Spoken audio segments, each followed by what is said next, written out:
Greetings, beloved in Christ. I greet you this day a little bit wrung out. Like many of you, I spent yesterday on tenterhooks as I awaited the verdict in the Derek Chauvin trial. I will confess I felt a sense of relief when the jury returned a guilty verdict. I was relieved that the jury was unwilling to deny what we all saw, that they were unwilling to deny that for over 9 minutes, we listened to a man beg for mercy and receive none.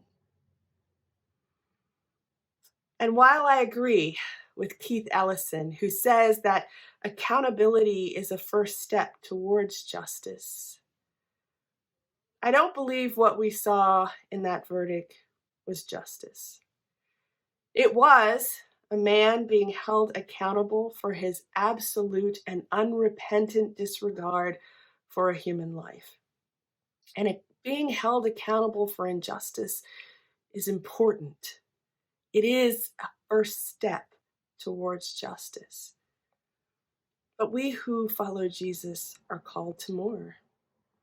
We are called to be creators of a just world in which every human being is treated with respect, in which all of us are given a fair chance. We are called to a just world. That means that even in our imperfections, we are all offered the same opportunity. A just world would be one in which George Floyd's daughter still had a father. But we are making steps. We are, by God's grace, making steps to try to reconcile the brokenness in our world.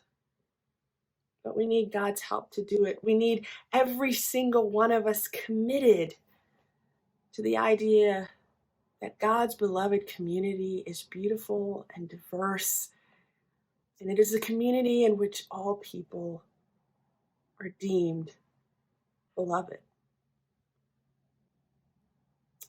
And so this day, I want to ask you to continue striving for justice and peace.